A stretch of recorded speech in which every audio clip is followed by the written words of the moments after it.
We bantu ba TikTok. Aningithole inamba kaMabalengwe. Nimbuze ukuthi kanti ubaba Dokotela njengoba efuna ukuhlangana nawe nje nike nihlale phansi nibhekane kanje. Ungibalekelelani? Ungibalekelelani? Ngomuntu engiyifuna kuyena iyodwa. Ngifuna umkhumula lesheni alifake esalehlakaleni la 100,000 ngihamba ngothenga iRGP house ngifaka amakotishi.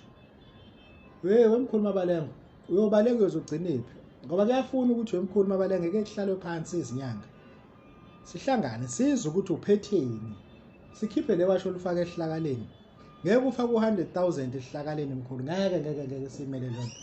Uma uphethe u100,000 nje ufuna ukuthi siwuthathe lo 100,000 othi uphethe sihambe sokwakha emakotisi siqashise abantu qhubeka uhlupheke wena.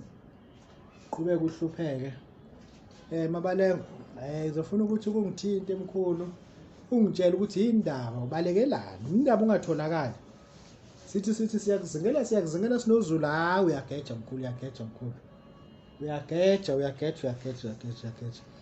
kodwa ke ngithi ngiyeza ukuthi hayi niwe inkinga lapha emthonjaneni wemkhulu into engikufunela nafuna ngikhuluma iqiniso ngifuna lo muntu wakho oduma ngawasekhasini lo kuthiwa abantu bayidla imali yasekhasini ngikufunela lo muthi kuphela ngikufunela lo muthi loyo 65,000 nginabo abantu abathi banawo 65,000 bazokunika kodwa sifuna ukuthi silethe abantu abawu10 kuwena bathathe lo muntu sibone ukuthi imphumela lapha izobuya ithini nokuthi awusenawo umuntu wasekhasini Mabalengwe isho ungasibalekeli isho ukuthi hayi babudokotela abantu abahlale nemali yabo ngisenawo umuntu wasekhasini kulungile ke sizobatshela ukuthi abantu abashiye phansi njengamanje ukhuluma Mabalengwe umuntu uyafuna ukuthi usibonane hlela sibonane usho ukuthi babudokotela usungabalethe abantu abawu10 baphathe u65,000 ngoba ngiyifuna into ka35,000 okwenzani kusetshenzwa Mabalengwe musukubaleka kangaka nje